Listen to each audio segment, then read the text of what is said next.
Welcome to the Butts to the Seats podcast, episode number 75. Why does it feel like it takes zero time to get from like 60 to 70, but 70 to 75 has felt like such a slog? We don't really have a way to track this, but I'm wondering, did we watch a bunch of those in sequence and then Maybe. take a lot longer on these? I'm Nick alongside Emily. Hello. Emily, what is it that we do here? Well, Nick, you are going to correct me anyway because you always have a different way of saying this. We take a week-by-week look at the impending doom, slow but inevitable downfall, whatever verbiage Nick decides to stick in here later, of WCW in the late 90s and now 2000. It's now we take a look at the week-by-week downfall, because we do this every other week, pretty much. 6 dozen of one, or 6 dozen of one. Yes, that's how the saying goes. 6 of one, half dozen the other. It's all the same. Today we'll be talking about the January 3rd, 2000 Nitro. Oh god, that just... It doesn't work, no, yeah. not enough syllables. I need to do a different cadence. 2000. Yeah. Everybody in the arena tonight is thrilled that their banks didn't crash with the Y2K panic. Everything's Everything's doing well. It is like my fourth note here. I'm like, give Emily time to talk about Y2K. 'Cause she's I gonna don't wanna know a lot about it. I just know that it was a thing. I know everybody was panicking. It was something to do with all the clocks, and they didn't know if they'd switch over, and then all the technology in the banks would have failed and all their money would have disappeared. Well, I don't know. I could be pulling that out of my ass. I have no idea what Y2K was. Okay, not really the clock. They weren't worried about the clocks, per se. Well, there was a whole conspiracy of digital clocks going from 99 to 00. The computers would glitch out and not know how to go from 99 to 00. But again, that's not really clocks. I'm thinking the bottom of a computer screen where it has the time and The the calendars, date. not- The calendars, yeah. For what it's worth, that was a very real issue. People just worked to make sure it wouldn't be an issue at Yeah, that but point. the whole thing was oh, if this is glitching, then it might fuck up the banks. And then Yeah. the banks are going to crash and Well, whatever. I don't know if you realize that's what they're doing in Office Space. Oh, really? Yeah. That's a Y2K movie? Yeah, he's literally doing, menial work. Just all right, let's just change all these data points more or less, and that's it. I did not put that together. So this might be a shorter episode. It might not be. It doesn't help that the last episode we did was WrestleMania 39, and I said this might be a shorter episode, and it was. By Nick, let's not 5 kid minutes. ourselves. We tend to get on tangents. And I'm sure we'll find something to tangent about and fill probably 2 hours of recording. Yes, the reason this might be shorter. This is the first 2-hour Nitro in quite some time. Has it ever been? Or did it It's so it started as a 1-hour show, and then 2 hours, and 3 hours. So it went to 3 hours just to combat Raw? It really was a dick Yeah, contest, wasn't it? It went to 3 hours to try to box out Raw. That was working for a while, and So I got that going for me. and then it wasn't working as much. Yeah. This Nitro is live from Greenville, South Carolina.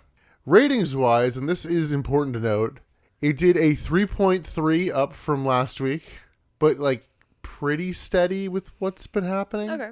They need to do a 4 something. Will they ever again? Have you looked forward into the future? I don't think they will.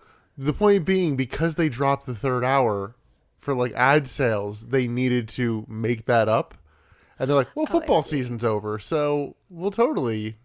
No. Yeah. That's not how that works. It did a 3.3. Raw did a 6.4. Did they really think there was a crossover between WCW fans and football fans? Is there a crossover? Ratings were usually down historically during the football months. I just don't think of football watchers as wrestling watchers. It doesn't help that, at least for WWE, that's kind of the time where they start phoning it in, because they're okay, we're building towards Royal Rumble and WrestleMania, so we don't have anything too massive happen. Fair. But it did a 3.3, which is up, holding pretty steady, but I'm wondering how much of it is up because people aren't leaving during the third hour to go watch Raw. Probably a good amount. I mean, wrestling fans will watch wrestling. Yeah, I'm not surprised by that. And you say that as an example because after all your complaining, you still watched the Raw after WrestleMania. I still did. And the I watched the SmackDown. SmackDown, and I thought about watching Raw last night, but I was like, Yeah, I'm don't do it to yourself. I want to watch The Last of Us. Yeah, get ready for, we're going to do a Patreon just for that, just to fucking talk about it Let's again. talk about The Last of Us, guys. Well, Emily, would you rather get bit by an infected or watch this Nitro again? Oh. And that really says everything you need to know right there. The problem is I just like kept. So I got really frustrated with myself during this viewing because I kept losing interest and zoning out. I was trying so hard to stay focused on what was happening on TV, but I kept catching myself thinking about other things. And so I got frustrated. I'm like, are you even liking this? Like, are we watching this for no reason? Like, are we just going to have to watch it again? There were multiple times where I like noted something verbally and you just like looked over at you just on the phone. I was trying so hard. I know I was. And it's a shorter episode. I know, but it did not feel shorter. It felt just as long as the 3-hour episodes. Well, the show started with a bad omen of they do a recap package of last week's Nitro, but there is no production value in this. It did feel weird. There's no music. There was no like overlay graphic. It was just like chopped up clips. It felt with really no wrong. fanfare. Yeah. Yeah, and it was long. No, I said wrong, but both. Yeah. It just felt off. Yeah, it just starts with Scott Steiner saying, "Yeah, I have to retire," and it's like, if it wasn't Peacock, I'd be like, "Are we in the wrong broadcast?" Honestly, I did think that for a second. I'm like, are we watching the last week's episode or? Yeah, it was strange. So then we see a jet landing. I'm like, oh, it's landing in Greenville. Where are they? I'm like, oh, they're in Greenville. Okay. Some local airport. Yeah, tiny ass airport. Who cares? Tony Schiavone says on commentary there's going to be a new commissioner tonight. You were convinced this was going to be Eric Bischoff. I really did. I thought this was the return of Eric Bischoff.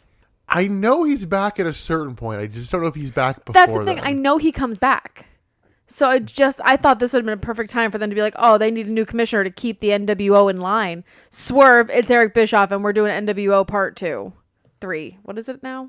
Well, I'm remembering back before Russo, they were like, oh, there's going to be like a new president or commissioner or something. And they was like very clearly going to be Eric Bischoff, and then nothing happened with him.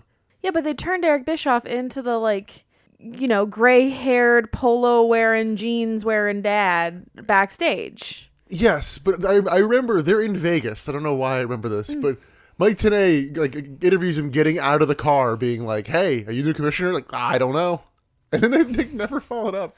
Yeah, he just kind of fell off. He just stopped showing up to TV. I think is really what it was. That too. So then we get the Nitro opening. Short version of what commentary says. There's going to be a bunch of tag team matches tonight. Mm-hmm. So that whole what was that called? The lottery? Lethal Lottery tournament. The Lethal Lottery tournament. That's coming to an end tonight. So we did like the first round last week, but now we're doing rounds 2 and 3 and the finals tonight. It's either 5 or 7 matches. I don't really. All for that tournament, but there's also other matches. Yes. But when you say it like that, you'd think that this was just chock full of wrestling. This episode was just back-to-back wrestling matches. I swear to you, there was a total of about 30 seconds of actual wrestling in this show. I think there's one match in this that I could actually say is a match. Yeah? I'm forgetting it, but we'll come up on it. I feel like when I was watching it, I'm like, this is legally a match. Can't think of it at this moment, but it's there. We're in the craft singles of matches where you legally cannot call them matches. It's American wrestling product. And this is how we fill the extra time. With cheese-related jokes. Yeah. So before we go to our first match, just want to note, it is Tony Schiavone, Bobby Heenan, and Mike Tenay on commentary, because I really didn't make much note of them tonight. They were kind of just like, except for when, spoiler, when Stevie Ray gets on commentary later. Yeah. But other than that, like, well, they did really nothing for me. Admittedly, we did watch Thunder after this, because we were like, we'll just throw it on, It felt weird only watching 2 hours of Nitro. Gotta watch some more wrestling. We can talk about that later on, too. Yes, but you were not subjected to having Juventud Guerrera on commentary for that show, because he'd been doing it recently and just doing like Thank God. pseudo-shoot comments the entire night, but not in a fun way. He just doesn't know what he's doing. He doesn't know what he wants to be. Speaking of people who they don't know what they want to be, or I guess The Office very much knows what they want him to be, and he just isn't. It's Buzzkill and Mike Rotunda versus the Harris Boys in a Lethal Lottery tournament match. See, as a sibling, you can probably relate to this too, in a way. This can't help with like the, oh, your sibling is better than you sort of vibe. Like, you're always going to be comparing yourself to your brother or your sister. This is literally him being compared and literally being worse. That sucks. Yeah, I don't know what they expect. Hey, your brother has a gimmick? Do that same gimmick and make it your own because you're a hippie? But he kind dropped the hippie thing, sorta, but also not really. I don't know. He's like 4 characters in one. Yeah. I think his introduction is my favorite now, though. Why? Because we fuck with it. Okay. So he comes out. So Buzzkill comes out to a theme that sounds exactly like the Road Dog. Yeah. And it goes, dun, dun, dun, dun. And we go, oh, were you unaware? You may need to inform someone via cell phone. It's funny. It makes me laugh. And that's the only thing I get out of Buzzkill. And Emily, what did you make of the Varsity Club's entrance? I didn't. I didn't even see them come down. Oh, well, no, I guess I more meant their prop. The do-rag? The trampoline, Emily. Oh, I'm thinking the Harris Boys. No, the Varsity Club. Varsity Club. Yes, they bring out a trampoline, which they also make Leia Meow like carry out. No, so this is what's bizarre. So the men of the Varsity Club carry the trampoline to the top of the ramp, and they put it down at the top of the ramp. It's like a 3x3 trampoline. It's a tiny one. Yeah. So they drop it at the top of the ramp. Leia Meow comes out being all cute and peppy, whatever. She walks down the ramp like she usually does to like be a little cheerleader. The men of the Varsity Club then like basically snap at her and say, you got to come pick this up. So she goes all the way back up the ramp, grabs her own trampoline, and follows the men back down the ramp, sets up her trampoline, and then just bounces on it for the entirety of the match. It felt really degrading. Like, it's nasty as it is, because it's just... Commentary did not help. No, because it's just sexual. And, like, that's what Leia Meow's character is. She's very cute. She does it very well. But it just felt really degrading. Especially from Sullivan. Like, I can't call him anything but Sullivan, my son. But especially from him. It just felt dirty. But not in a, like, sexy way. In a, like... I own you kind of way. I don't know if it makes it better or worse, like but you noted that when she was jumping, nothing moved. Whoever did her boob job did a spectacular job. The commentator was like, oh yeah, look at that. Look at that bounce. What bounce? Nothing is moving. There's about as much movement there as a Kevin Nash versus Sid match. Oh, God. You're right. And then Biker Rotunda cuts the promo of the night. Rotundo. You did it again. I don't know which one it is. It's Rotundo. I'm calling him Rotunda. No. Do you remember his big opening line? No. What's up, losers? Oh, yeah.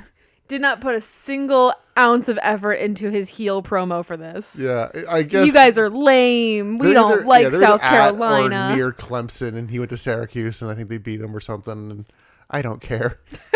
It's 23 years later. Yes. I also got a kick out of the Harris Boys song starting up with a motorcycle, which is them going, hey, we were DOA, remember? And that's pretty much it. Yeah, I didn't remember any of that, so lost on me. On commentary, Sullivan tries to give a half-assed explanation for why Rick Steiner's not here this week. I sent him away to do, like, training or some shit. I don't know. Something.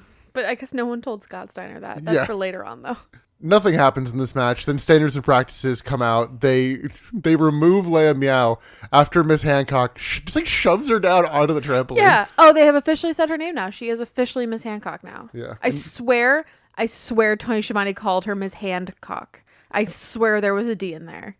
And I would not be surprised if that is actually what he said. So Lenny Lodi and Hall of Famer Stacy Keebler take Leia Meow away. The Varsity Club attack them and, brawl up the ramp. Harris Boys pin Buzzkill, and that's the match. Although Varsity Club come back, attack Buzzkill, and then start attacking the Harris Boys, get fought off, and then just leave. Yeah, what? I don't know. Couldn't tell you. There was a shout out to the Taskmaster on commentary. I can't remember what the exact line was, but there was a shout out to Taskmaster from like Mike Tenay. We still have like a year to go until those episodes, but now the more I'm thinking about it, like, is she going to pick a Dungeon and Doom pay-per-view? Maybe. Probably not. We'll see. I'm going to find like the hokiest pay-per-view for us to talk about. I kind of want to do WrestleMania 9 right now. At this time, that's my top contender. Okay. After the match, we get commentary formally checking in. They talk about Sid's condition, but the short version is, oh, yeah, he's fine. He's a match later. The man got run over. And he's chill. By a monster truck. He's fine. Speaking of that, apparently when they had Brett run over the car with the monster truck, they felt the need to tell Brett, oh yeah, by the way, Sid's not actually in there. It's like, yeah, no shit. I would hope not. I mean, maybe they do need to specify that because wrestling is known to do some really stupid shit. Yeah. The limo from earlier is on its way from the airport to the arena. You get the NWO backstage chatting about who the commissioner's going to be and then wondering where Brett is. And It immediately cuts to Brett, and you hear, I think it's Jared go, Oh, there it is. So they're watching security cameras. So it is like potentially viable that the security camera changed to Brett entering the arena or the parking pad, whatever you want to call that, the loading I thought they were just watching the general monitors and like we're watching the broadcast. It looked kind of like they were watching security cameras. So I'm going to pretend that's what it was. For my own sanity, I'm going to pretend they were watching security cameras to see like when people were showing up, like the commissioner, whatever. And they were like, oh, I wonder where Brett is. And they look up and they see him walking in on the security camera. That's what I would like to believe. But the timing of, oh, there he is, was really funny. He gets attacked by Sid, who's in a neck brace. Just a neck brace. That's all that got injured. He was run over. The NWO find Brett post-commercial and then just attack the paramedics. Why? Okay, can you explain that to me? Because why? Anarchy. But why? I did laugh at Kevin Nash hits a chair shot on one of the paramedics, but literally just hits one of the road cases. That road case had it coming. Yeah. It turned its back on the Wolfpack. That's a heel road case. You might end up in a road case. Oh, no. Some people are not going to know what a road case is and not find that joke funny at all.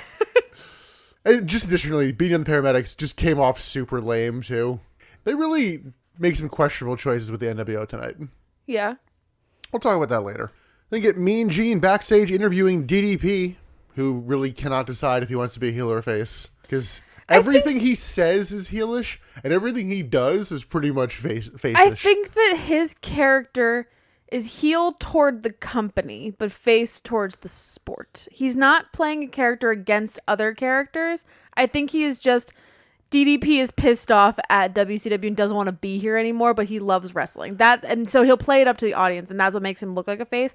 But his character, quote unquote, backstage is heel. Emily, the first thing he says is, "This town fucking sucks." Nah, it probably does. Have you ever been to Greensboro, South Carolina? No. It probably sucks. Okay, you're gonna alienate our Greensboro, South Carolina.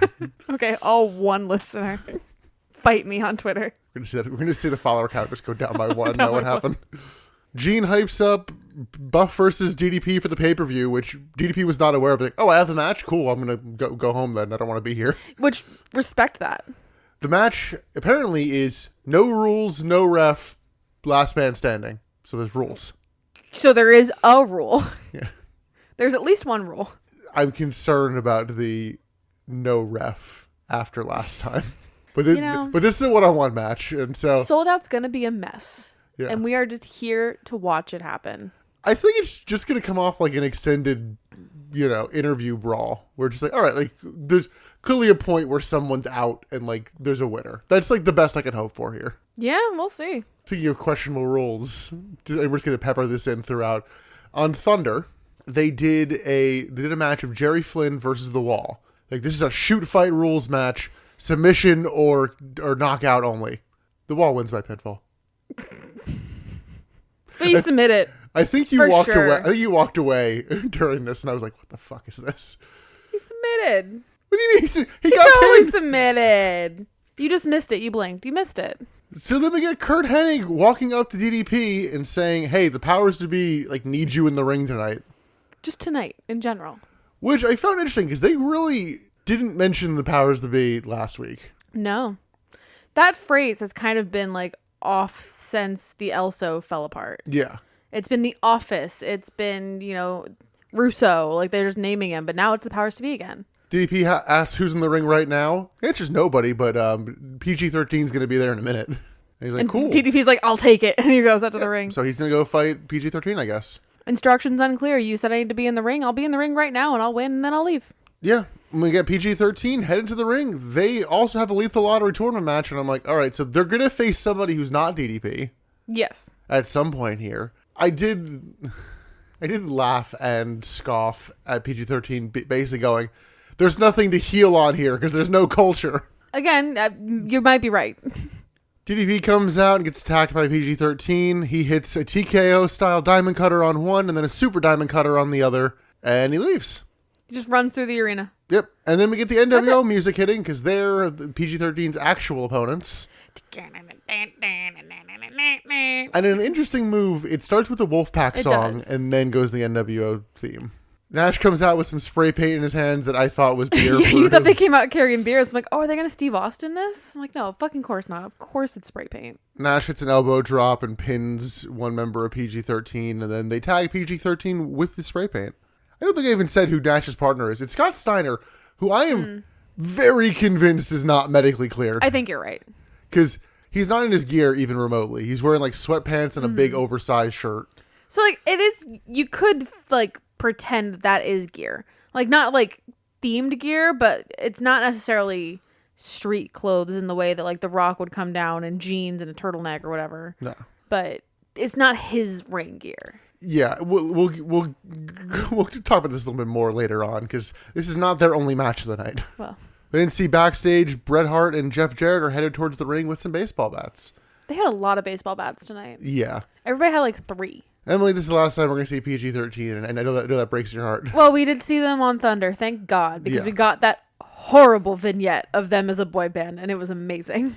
No, that's not PG-13. I thought that was. No, that's 3 count. Oh. The two were facing each other. Oh, I totally misunderstood then. That was 3 count. That was your boy, Gregory Helms. Yeah, I know, and I love him. Yeah. Oh, so PG-13 and that group are different. Got it. Sorry.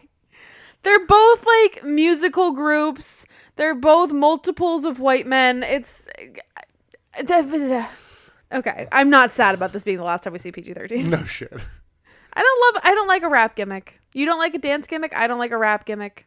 Back from commercial, we get the NWO coming out to the ring despite 2 of them just being in the ring. Yeah. No Scott Hall again this week. Yeah, I wonder what's going on. I don't know.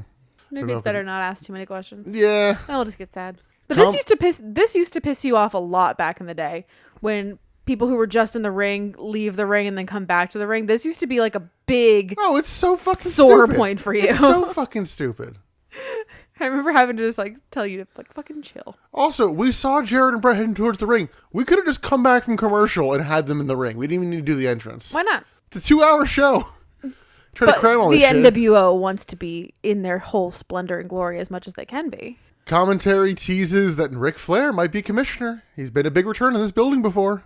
That was a thought that we had of like who could be the new commissioner. Yeah. I don't think I would have believed it, but it's on the roster. Bret Hart says he was just jumped in the back and then threatened Sid and calls him a big stupid dummy.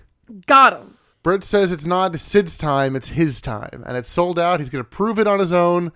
And Bret fumbled his words here a little bit because he implied that the NWO aren't going to interfere at all. Like, they can have the night off then. But he says tonight. Mm-hmm. Like, NWO can have the rest of the night off tonight. But the promo would indicate he was talking about sold out. Okay, you're right. Neither one of these is going to happen. It doesn't really matter. Nothing matters. Jeff Jarrett's up next on the mic, and admittedly, he made me laugh. I don't know about you. He's like, first things first, slappy New Year. Got him. Yeah, this got you. This is the only bit of brightness. Fucking stupid, but I loved it. I think it's the most self-aware Jeff Jarrett's ever been. Maybe that's it. Jarrett hypes up Triple Threat Theater and says Benoit is in Japan right now, which is true. Oh. They sent Benoit. Rick Steiner was also there. That's the real reason why he's not here this week. Why are they in Japan? They have a partnership with New Japan. Oh, Captain fucking New Japan. And the third name, I don't think you would guess, because it was supposed to be Goldberg, and WWE was like, we're so sorry, we can't send him because he's hurt. Oh. Here's Randy Savage. Oh. That's a pretty good consolation prize. Not in 2000, but... No, but it's a big name. Yeah. It's still a big name. If you were like, sorry, Goldberg's injured, have Lodi, then I'd be like, fuck you. Basically, you just described the whole arrangement with NWO people going over to Japan. That makes sense, though. Like, we just said we give you NWO people. We didn't specify who. There's been a couple different times of various companies kind of sending people over for other shows. Mm-hmm. WWE actually just did this with Shinsuke Nakamura. Oh, really? That makes sense. Because the Great Muta was doing a whole retirement tour, and they're like, oh, we'll send him over because they have a whole history. And I think the funniest one of those is the whole talent exchange that WWE would do with ECW. And they sent over the fucking dirt worst people to ECW. Yeah, that sounds about right. So anyway, Jarrett's, talking, saying stuff. Nash complains about only having one mic and something that made us both laugh. And says naming a new commissioner is pointless. What are they going to do? Make some rules that we're just going to break?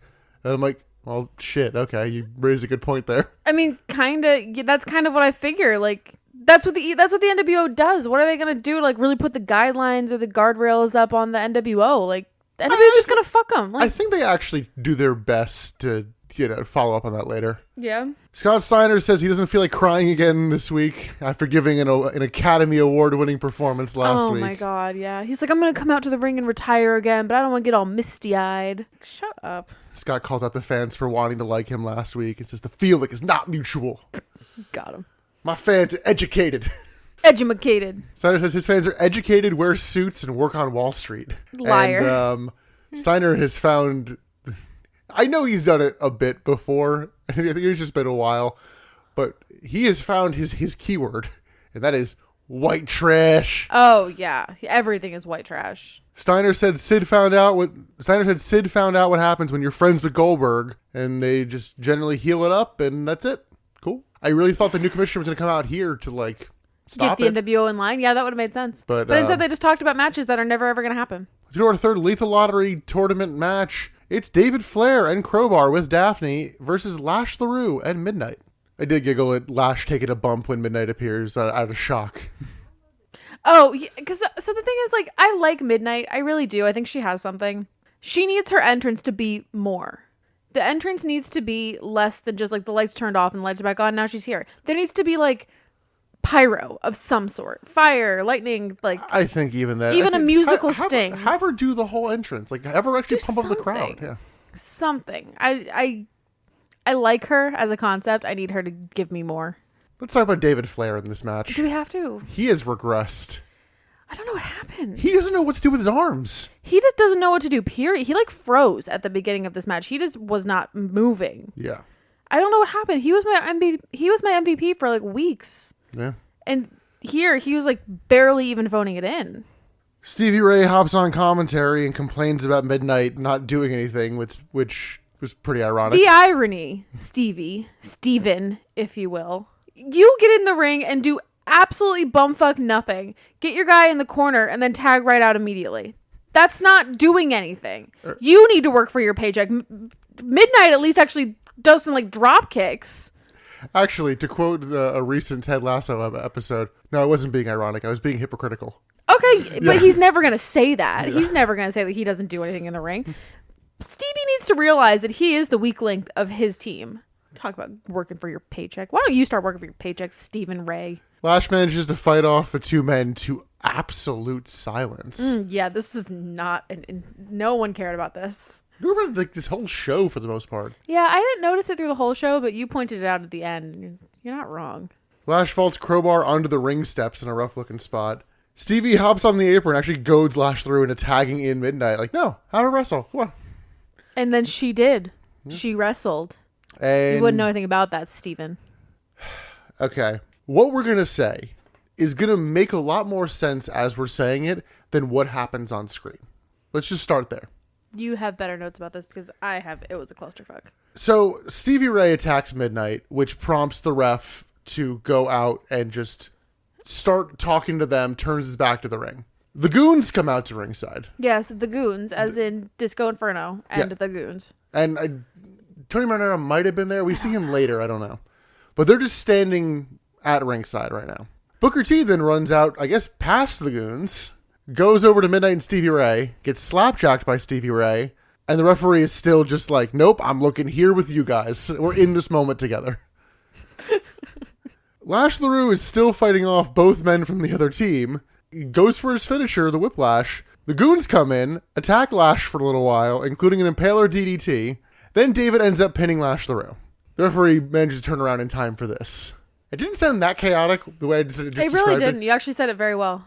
But Jesus Christ. Imagine everything he just said condensed into less than 30 seconds. But also feels like 6 minutes. Yeah. It was very quick. The editing didn't help anything either. Yeah. Because it was just like the camera cuts to the ramp and all of a sudden the Goons are there. You don't get you don't even get an indicator from the audience that someone came down the ring.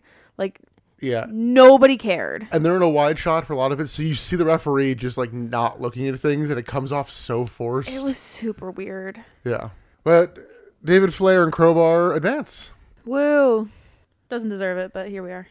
This started off as like mostly legally a wrestling match. You're right. I mean, everything is technically a wrestling match, but the amount of fuckery is like, it rivals when we first started this show with the amount of interference and silliness that would happen in the rings. Yeah. Backstage, we see Miss Elizabeth and Lex Luger heading towards the ring. Lex is still in the Sting face paint. Why is he still doing this? This is dumb. Also backstage, we see Lash LaRue asking Disco Inferno, like, what are you doing? Why are you helping them, man? Disco's like, I'm in trouble. I gotta help them. And then they just beat down Lash. Yeah. Okay. Sure. I have nothing else to say about that. It happened. That was a segment. Lex and Liz come out to Sting's music. Lex is still kind of just doing the whole, yeah, I'm Sting thing on the mic. So, oh, he beat me so bad. He beat me so bad that now I am him. Wow, got him. What? I'm going to face this no-name wrestler to make myself feel better. He does also do because I'm back in black and it's showtime, folks. And I'm like, okay. So you said that Sting is somewhere currently. Is he injured? In kayfabe, he's injured. I don't know where. I mean, maybe he is in shoot Maybe too. in real life. Because we haven't seen him in a couple weeks. I'm just... Well, yeah, I mean, in kayfabe, they said like he has like a broken face and arm. Oh, how did they break his face? I don't remember. The baseball bat right to his face. Oh, yeah, that broke his face. Sure. They like said something. It was like an orbital Yeah. bone or something.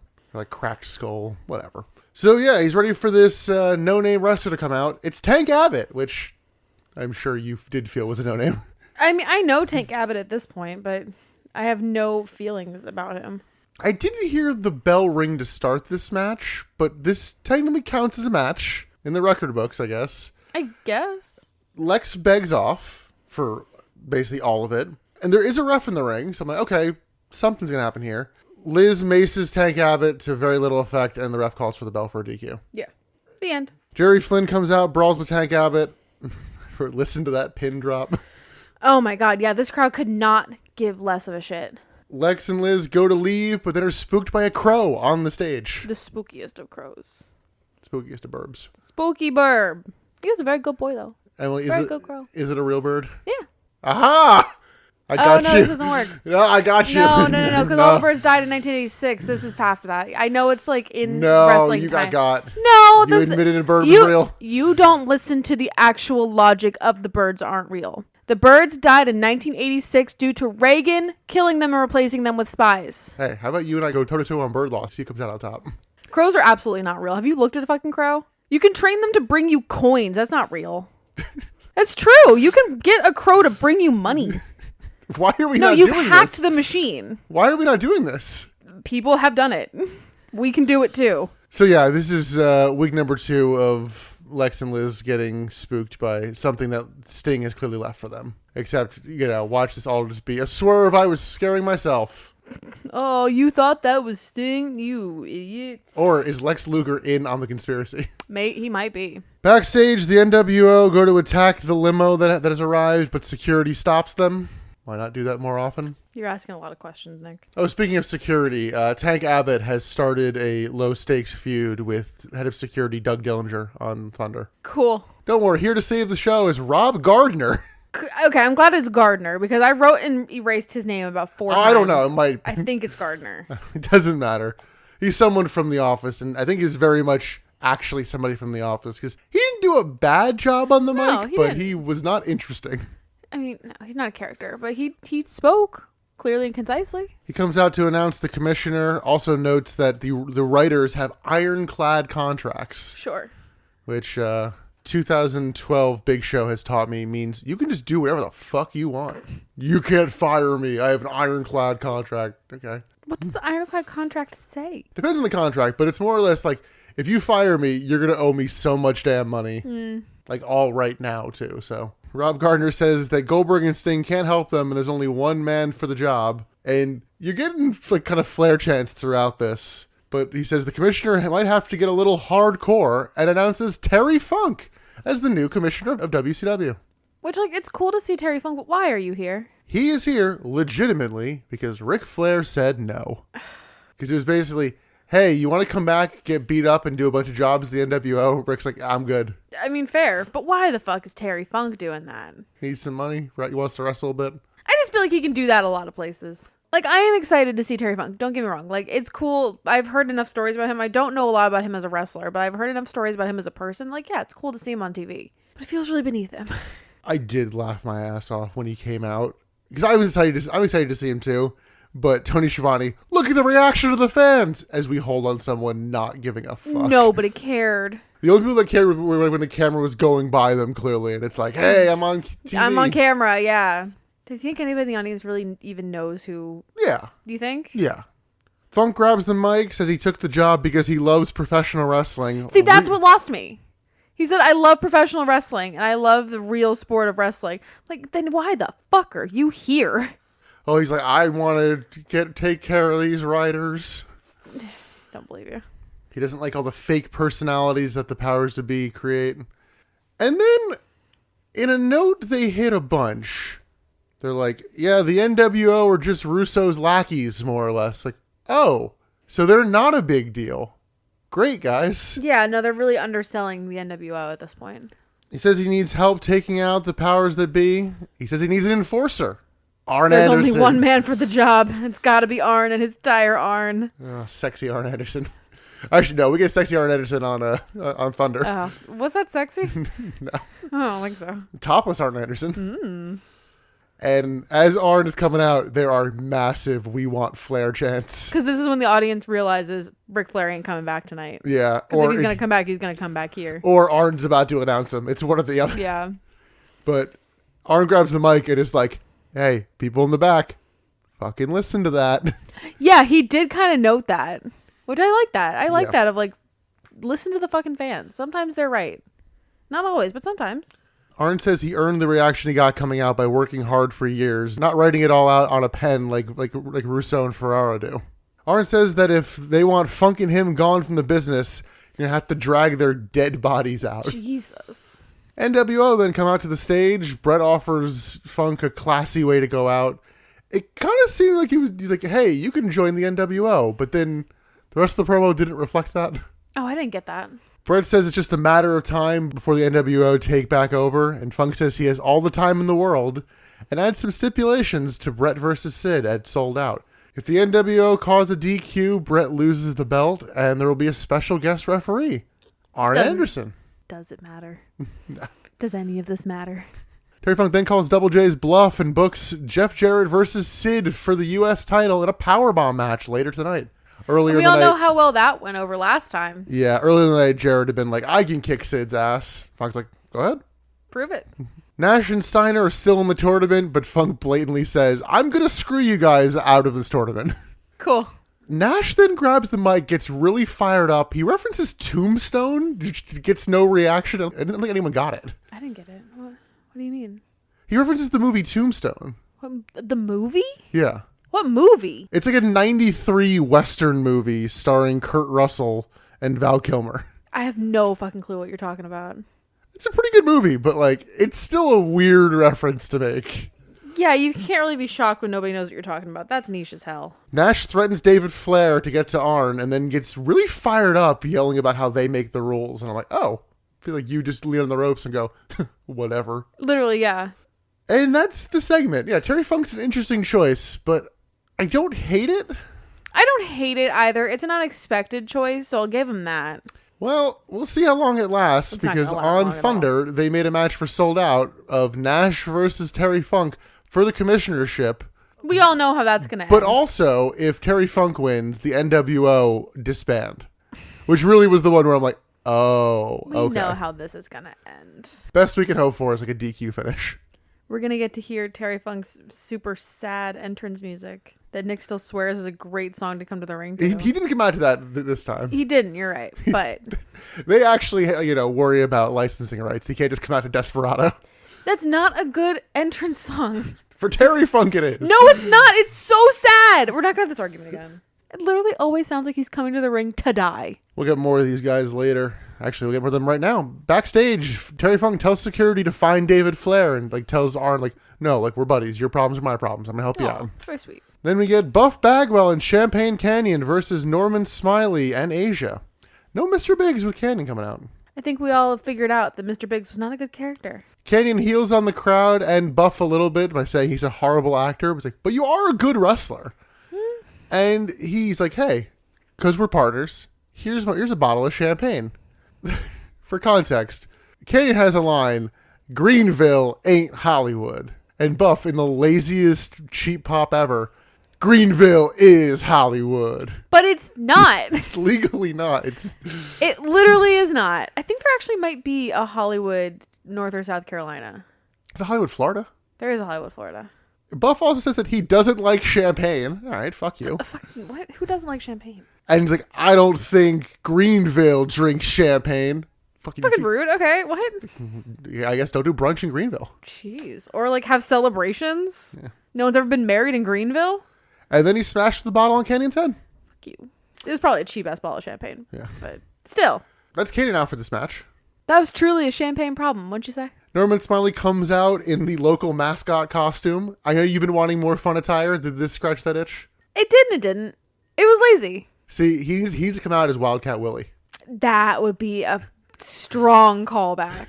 You know they have that somewhere. Do they, you think, at this point? I wonder if it's at like their headquarters in like Atlanta or something. Do you remember how the Wildcat Willie got written off? No. Scott Steiner attacked him. I don't remember that at all. Early in the match, Norman does the Buff taunt, which I always like people doing that to Buff.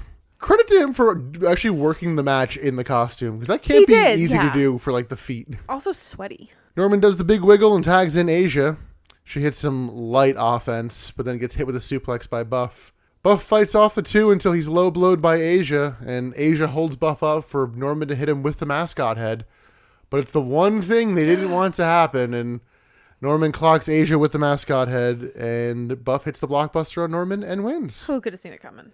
So Buff advances in the tournament. Perry Saturn clears Buff from the ring, and he and Asia are about to come to blows, but are held back by Shane Douglas and Dean Malenko.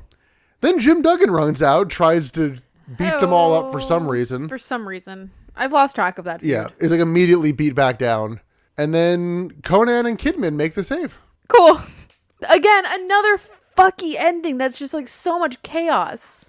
And additionally, in matches that aren't going to happen, on Thunder, the Revolution said, hey, we challenge the Filthy Animals to a 6-man tag, except this time we have the mystery partner. First of all, unless they were challenging Duggan too and I missed it, you didn't face the Filthy Animals with a mystery partner. You faced Jim Duggan with mystery partners. Two, they won that match. I don't remember. This is the pay-per-view match where the Varsity Club turned on Duggan.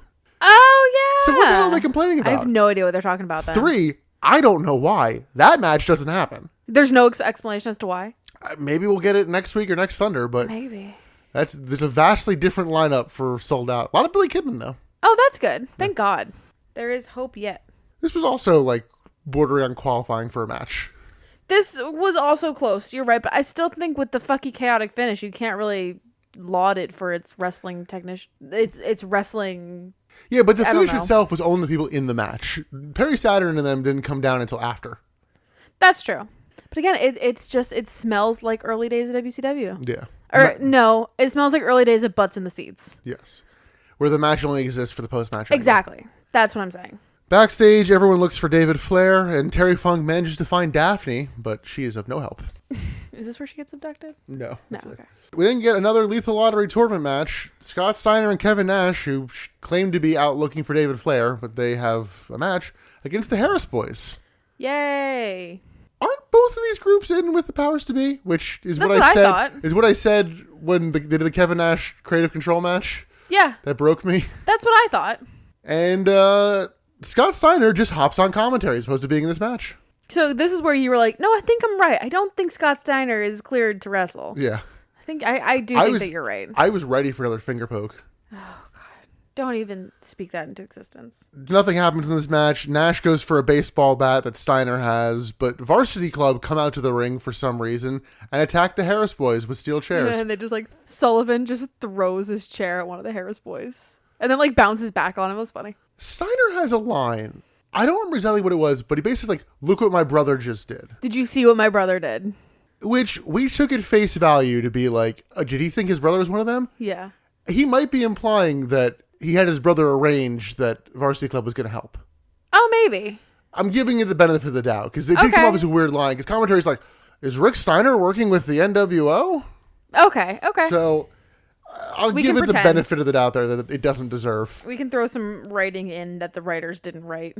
So Steiner leaves commentary, tags in, gets the pin on one of the Harris boys.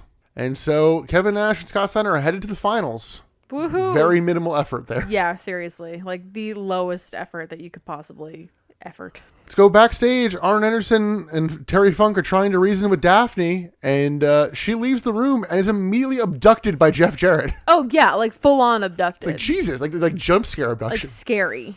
We then get Buff headed back out to the ring. It's been, 5 minutes? I mean, he is the stuff. Which, on Thunder, DDP cut a whole promo about Buff stuff and how it's very small and he might be gay. Not that there's anything wrong with that. Not that there's anything wrong with that. Canyon comes out behind Buff, like maybe to attack him. It's hard to say. Bam Bam Bigelow comes out, attacks Canyon, and scoop slams Canyon off the stage through a table. Where his champagne problems are just like ready to wait on him. There was weird audio with this, where like there was like no actual in-arena sound for him getting slammed. No, because we didn't know that there was a table down there until they cut to him and him being through the table. So once again, Buff is doing this alone. He's facing Crowbar and David Flair. Except he's not alone. Vampiro comes out to the ring for some reason because he's beefing with David Flair. He's just decided he's part of this match now. No one knows what's happening, but then it's just like, okay, he's Buff's partner now. Oh yeah, and the ref is like, your partner, cool, let's go. Like, despite the fact that, there's a whole tournament. There's a whole fucking tournament. Vampiro lost. He lost the ability to be in the tournament. He's not in the tournament anymore. What the fuck? You got a diving spin kick from Vampiro, and then David is sitting on the ring steps, so Arn Anderson and Terry Funk come talk to him. It did feel a little weird that like everyone's looking for David. Like, oh, here he is. It did. He's kind of like, oh, he showed up for his match. Why did we not think that was going to happen? I love how Arn's only thing to like try to get David to like talk to him was just snap out of it. Like, did no one think to say that to David when he started having this manic episode? Well, just snap out of it. David's response is also great. What is his response? It's just the same laugh he's been doing, and the only thing he knows how to do to get this character across. He's starting to lose it. He needs to do something else. Yeah, we're like only sitting on this interaction. The camera's focused on this interaction for most of this match. Yeah. We do pop back into the match in time for a superplex and a sit-out powerbomb. Then Vampiro goes over to David, I guess, to hit him, so Terry Funk punches him. Buff hits a blockbuster on Vampiro for some fucking reason in this match. But did it bother you that Arn and Funk were interfering when someone would try to come fight David, even though David is legally in this match? Yes, I was more okay with it because he wasn't the legal man. He wasn't the legal man. It was clearly just Vampiro coming to fuck with somebody having a breakdown. So I'm like, But also, Terry Funk's the commissioner. I guess. I don't know. It's just like, if you're going to fuck with someone, fuck with the person who's not actually part of this match. Yeah. So after Buff hits the blockbuster on Vampiro, then just leaves. David pins Vampiro. Jesus Christ. And then, oh good, the NWO. It's Scott Steiner, Jeff Jarrett, and Daphne. Scott calls Daphne uglier than David's mom, and then asks, who's going to get to her first, us or David? Like, wait, what? It sounds real rapey. Yeah. I'm not a fan. Really not cool. Didn't love it. Back from commercial, David Flair does a Christian Bale Batman impression, just yelling, where is she? And that's pretty much it. Yeah, but I mean, can you blame him? With that threat? I don't know, man. And then another thing where like, yeah, we're supposed to be holding Daphne hostage, but Jeff Jarrett has a match, so he's going to come out for that. It's Jeff Jarrett versus Sid in a U.S. title powerbomb match. And Sid comes out in his gear and the vest and the neck brace. And it's the funniest fucking thing I've seen in a while on this show. The neck brace. The fucking neck brace. Because he's not selling the neck during the entrance at all. Although, again, if he had done Who's the Man and then went, ow, I might have pissed myself. But at least you'd be acknowledging that he actually hurt his neck. No, he's just just slapping the hands. He's pumped to be here. He's coming out like all smiles, all happy. Would it have been better or worse if he had like taken the neck brace off and been like, aha, I've actually been fine the whole time? I don't know. Because then in kayfabe, he didn't even hurt his neck from being run over. No. So I guess in that case, we would have been correct when we said that the monster truck did literally nothing. Yeah. It didn't even crunch the car.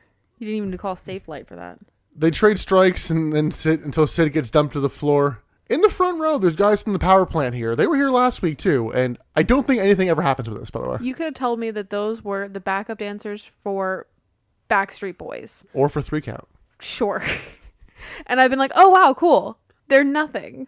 They're just generic. You know what they should have done? They should have teamed up Buzzkill and Chuck Palumbo. Why?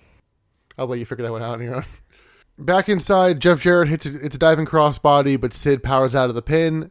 Big boot, choke slam. We get a ref bump and a power bomb. Refs are such fucking glass. I was convinced they were going to do the same finish of... It seemed like it. It really did. Well, I don't know why Sid didn't just get the ref up and go, no, I did it.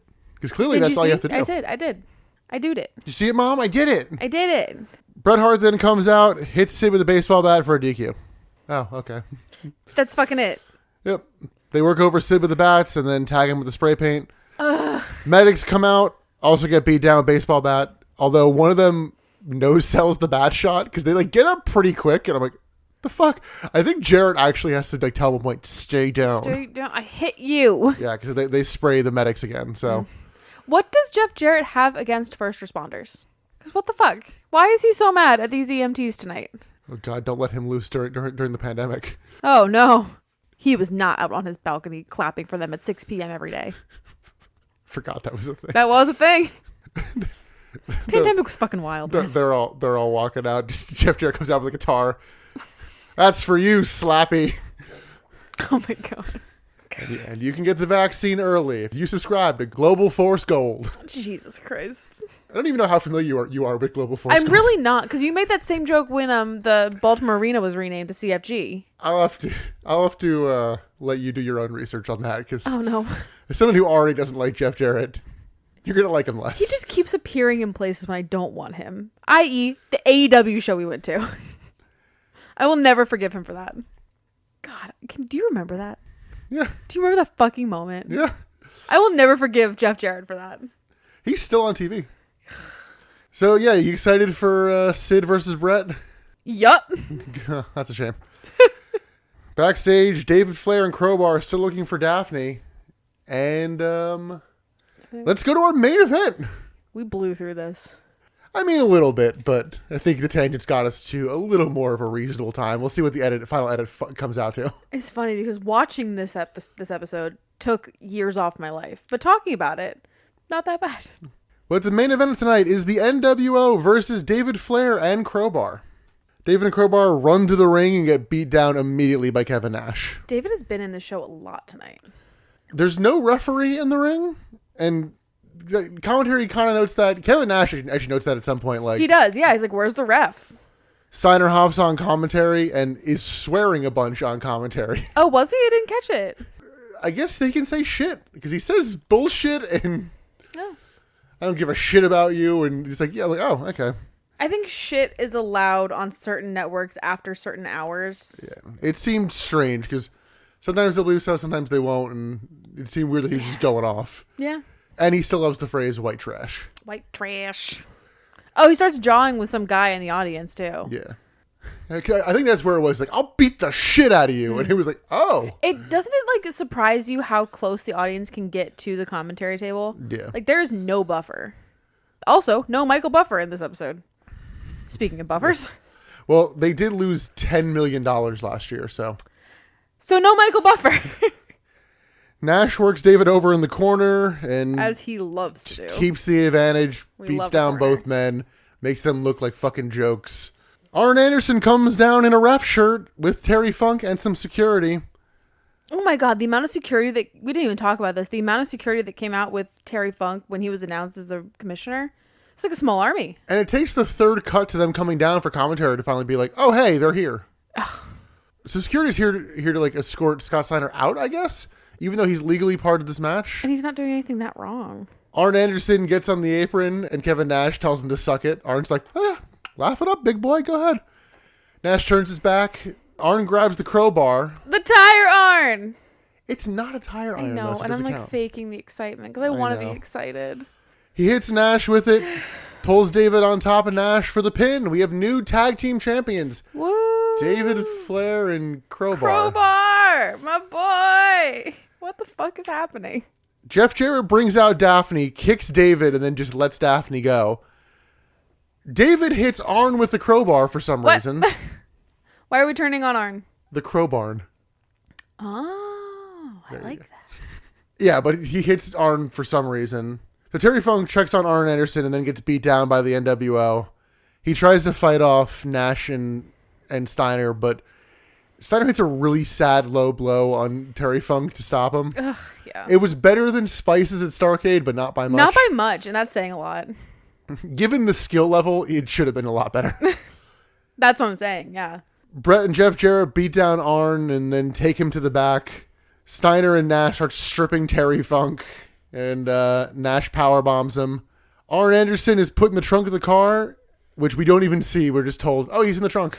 The NWO get in the car for about 5 minutes because they all have to slowly walk to the backstage and get in the car and chat about it. Then they leave, and that's the show. So I need to pitch something to you. Okay. So you know my whole thing with the dungeon and the Legion of Doom. Oh, God. The lore has grown. The dungeon needs to be the dungeon of something, right? So the Crow Barn is the house that lies above the Dungeon of Doom that houses the Legion of Doom. How does Sting factor into this for ripping off the crow? He is the crow that sits on top of the barn. Okay.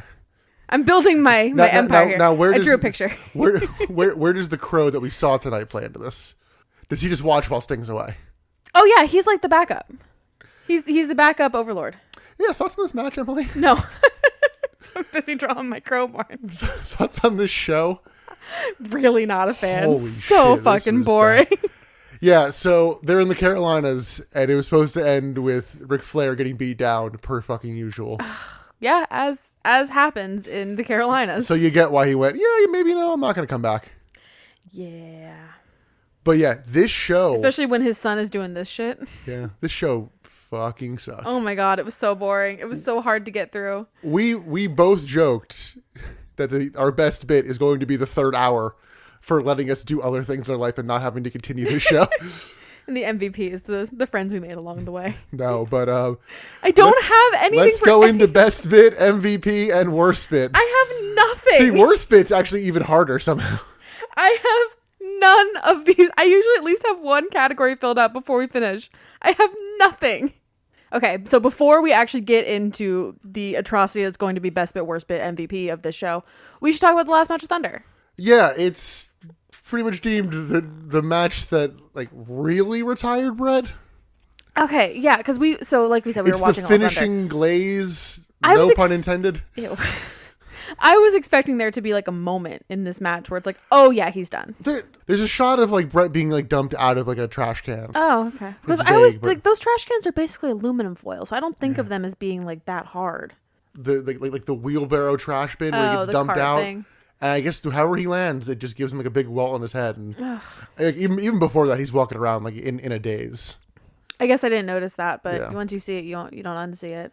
I mean, it's really sad because Thunder had significantly more wrestling than Nitro. So we were actually kind of enjoying it while we were watching it. And like this match wasn't the worst. No. But I don't think that's how Bret Hart would want to be, remembered as his last match. He technically has one more. Where? Oh, it's on Nitro. Really? Yeah, but you'll have to wait till next week to see that. Oh, no, really? Yeah. I thought you said this is his last match. It's the one that like put him out. I'm pretty sure it's a match that's like not really a match. Oh, okay. This is his last sanctioned match. I think. Yeah, I don't know the full deal of this one. We'll have to see next week. At least it's with Terry Funk. Before we do that, though, let's go into best bit, my God, worst bit, and MVP. Emily, what's your best bit? Oh God, can we like play the Jeopardy music while we figure out what the fuck our best bit and worst bit are? Is that bit not played out yet? I don't know, man.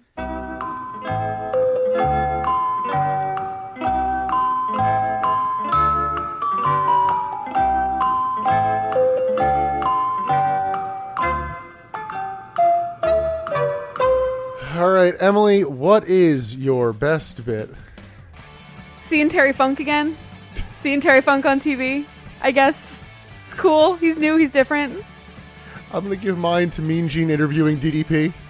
Sure. Okay. Why not? Slim fucking pickings. But MVP? Arn. I got Terry Funk. Worst bit? The abduction. Oh, I just had the NWO. Just as a That whole. too, yeah. The NWO's presence on this show.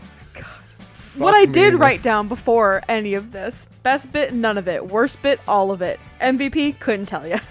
This was tough, guys. Yeah, I had the realization after watching this, like, oh yeah, they actually fire Vince Russo for other reasons rather than his one stupid idea. Jesus. So is it gonna be tough like this forevermore, or will there be like at least a little bit of light eventually? I don't know. I Oh, don't know God. what's coming in 2 weeks either. Oh god. Emily, any closing thoughts? If this is gonna be how it goes for the next few weeks, I don't want to continue. I want to stop. I'm the opposite. I want to just keep going through because I'm like, all right, 2 hour ones. It's like, all right, it's a shorter recording file. I can edit them quicker. We can do these even more, Emily. It's gonna be great. So great. But until our next episode, you can listen to all of our back catalog on Spotify, Apple Podcasts, Google Podcasts, Amazon Podcasts, Stitcher, iHeartRadio. Oh, Samsung Podcast. I always forget that one. So does everybody. And you can follow us on Twitter and Instagram at Butts in the Pod and Facebook, the Butts in the Seats Podcast. I think you feeling better or worse at the end of this recording and this show than you did for WrestleMania 39? I think worse. Wow. I think worse because I know that there's not going to be sunny days ahead. With I know WrestleMania, you've been having some sunny days, my I knew you were gonna friend. make that joke. With WrestleMania 39, there is at least the ignorance portion of my brain that's like, maybe they'll fix it on Raw. But we'll have to see what happens next week. It's surely it can't get any worse, can it? Right? But I'm Nick, I'm Emily. and thanks for listening to the Butts in the Seats Podcast. Bye.